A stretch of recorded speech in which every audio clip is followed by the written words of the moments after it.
I got a packed room with a riveting Secretary of Commerce, the former governor of Rhode Island, Gina Raimondo. Her intensity surprised me on our new Pacific Rim efforts, I guess is how I'd put it. What did you take away from the comments of a Secretary of Commerce last night?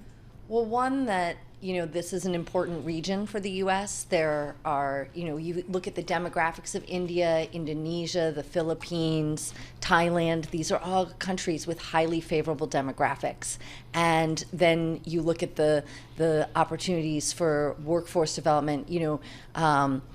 India is producing a huge number of engineers every year, right? And you think about the future of where everything's going with technology. The other thing that I felt was very interesting is this is a public-private partnership where the government-to-government relations give cover to make sure that you don't have, what did we call it, an excessive stroke of the pen risk, right? So you have, if you're going to go in and invest in these countries, that you have a little more durability and visibility. And this public-private partnership aspect means it's going to be very difficult to dismantle this. Yeah, it's going to be really important. Constance Hunter, thank you so much for that. Paul, I love when I have all my radar down. I'm really like, it's okay. It's going to be an event. Great. Constance Hunter's there. That alone is worth it. Elizabeth Economy was there with her public service, working with the Secretary of Commerce. And instead, I got a riveting Raimondo on the new approach to the Pacific Rim. I don't know what it means the next 3 years out, but it was tangible. Constance, that kind of brings to the question a lot of folks have, which is, what's going on with China? And how do I deal with China? It's almost like you talk to an emerging market first, and they're like, boy, it's a big part of my MSCI index, but a lot of folks say it's uninvestable. How do you think about China when you think about that part of the world? Yeah, so it's interesting. So I'll just start with this. When you look at the U.S., when the global financial crisis hit, so before that, real estate was 6% of our GDP. And the recovery from that took over a decade, okay? Yep. Now, if we benchmark that 6%, real estate is residential real estate, 25 to 30% of China's GDP. And we are now, by the way, at 3% in the U.S., right? So let's say you cut that in half. It's going to take at least a decade or two for them to recover. You're looking at Japan is the preview movie, right? Wow. It is the preview movie. And look how many years it took to get back to the right level in get back to previous highs in their equity market. It's going to be very difficult for them to make progress here. And I will just say this about their GDP numbers. You know how they get those GDP numbers. They revise the previous years. So the way you can see what's going on is you can look at China GDP as a percent of US GDP, and you can look at that ratio.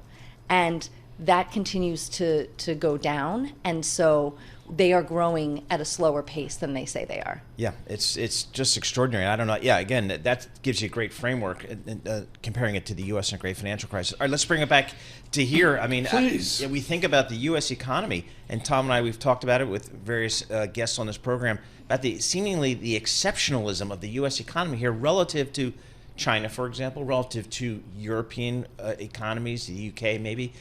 Is that something that can continue, the U.S. almost kind of exceptional versus other parts of the world? Well, and the reason that people are so uncertain about this is because we don't fully understand productivity.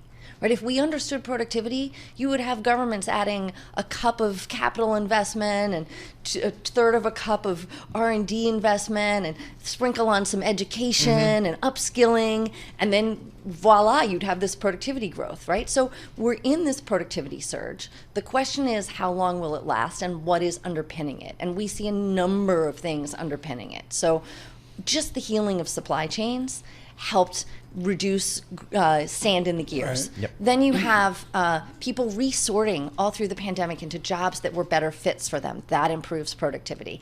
And on the flip side now, you have people staying at jobs longer. But you and I she gave me a dissertation last night. I learned more from her than I learned from the Secretary of Commerce. Cut to the chase. You and Diane Swank have a fabulous holistic view of the economy. If we get a productivity growth, to steal from the former president, is it morning in America? Yes. Why do so many of our listeners say no? It's hard to see it when you're in the middle of it. I think. And there's also a great deal of uncertainty right now, right? People don't know, or am I going to lose my job because of AI? You look at the deep fakes that are out there. It's becoming harder to know what to trust, right?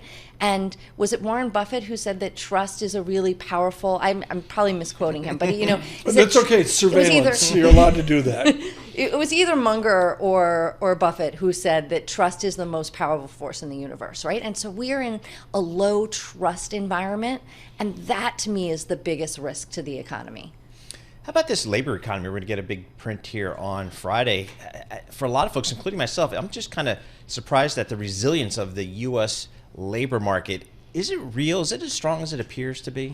Yeah, that's a great question. So one of the things we do at MacroPolicy Perspectives is we do earnings scraping and look at what companies are saying about hiring and firing intentions. So what we see is that companies, while they're hiring less and intention to lay people off has gone up slightly, you do see companies continue to labor hoard, and the way that they're doing this is they are reducing hours worked, right? So in reality, what that does is it reduces total income, which reduces spending power. So it softens the economy, but people don't lose their jobs.